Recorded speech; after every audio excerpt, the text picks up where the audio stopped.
চাকুরিতে পুনর্বহাল সহ ৩ দফা দাবিতে শাহবাগ অবরোধ করে আন্দোলন করছেন চাকরি বিচ্যুত বিডিআর সদস্য পরিবারের স্বজনেরা। দুপুরে জাতীয় শহীদ মিনার থেকে যমুনা অভিমুখে লং মার্চ শুরু করলে পুলিশি বাধায় তারা শাহবাগে অবস্থান নেয়।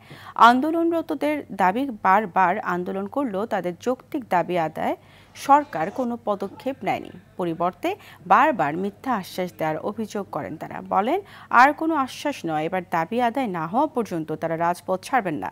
এদিকে শাহবাগ ব্লকেডের কারণে তীব্র যানজটের সৃষ্টি হয়েছে, ভোগান্তিতে পড়েছেন নগরবাসী। চাকুরিতে পুনর্বহাল সহ ৩ দফা দাবিতে শাহবাগ অবরোধ করে আন্দোলন করছেন চাকরিচ্যুত বিটিআর সদস্য ও পরিবারের স্বজনেরা। এই বিষয়ে জানাতে শাহবাগ থেকে যুক্ত হচ্ছেন সহকর্মী মাহিন আরাফাত। মাহিন, চাকরিচ্যুত বিটিআর সদস্যরা কি বলছেন এবং সেখানকার এই মুহূর্তের কি অবস্থা দেখছেন জানাবেন। জি ফারিয়া, যেমনটি জানেন যে চাকরিচ্যুত বিডিআর সদস্য তার পরিবারের স্বজনেরা শহীদ মিনার থেকে যমুনা অভিমুখে লং মার্চের ঘোষণা দিয়েছিলেন এবং সেই লং মার্চ করতে করতে যখন তারা শাহবাগে আসেন, সেখানে পুলিশের বাধায় তারা শাহবাগে অবস্থান নেন এবং শাহবাগ ব্লকেড করে ফেলেন। এর ফলে তীব্র যানজটের সৃষ্টি হয়। আপনারা যেমনটি জানেন যে শাহবাগের আশেপাশে 2টি হাসপাতাল সহ শিক্ষা প্রতিষ্ঠান রয়েছে। এর কারণে আসলে যানজটের একটি সমস্যা দেখা দিয়েছিল। তখন বারবার পুলিশের পক্ষ থেকে তাদেরকে বলা হয় যে সড়ক ছেড়ে দিতে, এবং কিছুক্ষণ আগেই তারা আসলে পুলিশের ডাকে সাড়া দিয়ে শাহবাগ ছেড়ে বর্তমানে তারা জাতীয় জাদুঘরের সামনে অবস্থান নিয়েছেন এবং তারা যেমনটি বলছেন যে তাদেরকে সাথে যখন সরকারের উপদেষ্টা মণ্ডলীর কথা হয়, তারা বারবার তাদেরকে আশ্বাস দেয়, তাদের দাবি মেনে নেওয়ার কথা বলা হয়, কিন্তু পরবর্তীতে শুধু আশ্বাসই থাকে। আশ্বাসের পরিপ্রেক্ষিতে তারা কোনো পদক্ষেপ নিতে দেখেন না এবং কি বারবার আন্দোলনে নামলেও তাদের দাবি এখন পর্যন্ত যৌক্তিক, তারা যা বলছেন যে যৌক্তিক দাবি হলেও সেই দাবি আসলে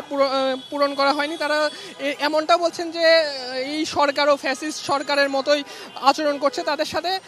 পিলখানা হত্যাকাণ্ডে যারা নিরপরাধ বিডিআর সদস্য মারা গিয়েছিলেন তাদের বিচার এখনো করা হয়নি, এমনকি যারা নিরপরাধ যাদের চাকরিচ্যুত করা হয়েছিল তাদেরকে চাকরিতে পুনর্বহালও করা হয়নি, এমন অভিযোগ তারা করছেন। এবং আপনারা যেমনটি দেখছেন যে এইখানে আইন শৃঙ্খলা রক্ষাকারী বাহিনী থেকে এখানে অবস্থান নিয়েছে এবং তারা আসলে তাদেরকে বর্তমানে শাহবাগের সামনে সরে যেতে বাধ্য করেছে। আমরা কিছু কথা বলার চেষ্টা করব, তারা কি বলছেন আসলে। ভাই এখন না, ও লাইভ চলতেছে, ওই যে বিডিআর সদস্য আছে। আচ্ছা, এখন এখানে যারা বিডিআর এর সাবেক সদস্য তারা যমুনার উদ্দেশ্যে লং মার্চ করেছিল সেন্ট্রাল শহীদ মিনার থেকে। তো এখান থেকে আসার পরে আমরা আটকাইছিলাম এই যে শাহবাগে।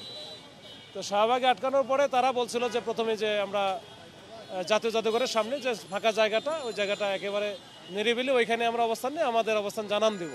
আমরা কোনো ভোগান্তি বা কোনো রাস্তাঘাট বা মোড় দখল করব না। কিন্তু তারা তাদের কথা কিন্তু রাখে নাই। তাদের কথা না রেখে তারা কিন্তু করলো কি, তাদের কিছু, সবাই না, কিছু অংশ যখন প্রথমে চলে গেল, গিয়ে একটা আমাদের মোড়টা মানে মোড়ে অবস্থান নিল। অবস্থান নেওয়ার কারণে দেখছেন যে এখানে প্রায় সব মিলে ঘণ্টাখানিকের কাছাকাছি। তো এখানে অবস্থান নেওয়ার কারণে এখানে কিন্তু পুরা এলাকাটা একবারে প্রচণ্ড রকমের যানজটের সৃষ্টি হয়েছে। পরে ওনাদের আমরা কথা বলেছি, ওনাদের সাথে ওনাদের নেতৃবৃন্দ যারা ছিল তারা বুঝেছেন। বিষয়টা বোঝার পরে তারা কিন্তু ওখান থেকে মোড় থেকে সরে এসেছেন। এখন বর্তমানে যেমনটি শুনছিলেন যে পুলিশের কথা সরে তারা পুনরায় জাদুঘরের সামনে অবস্থান নিয়েছেন এবং পুলিশ যেমনটা বলছেন, তারা যদি শান্তিপূর্ণ অবস্থান নেয় তাহলে পুলিশের পক্ষ থেকে তাদের বিরুদ্ধে কোনো অ্যাকশনে যাওয়া হবে না। তো ফারি, এই ছিল আমার কাছে বিডিআর সদস্যদের আন্দোলনের সর্বশেষ তথ্য। মাহিন, আপনাকে ধন্যবাদ।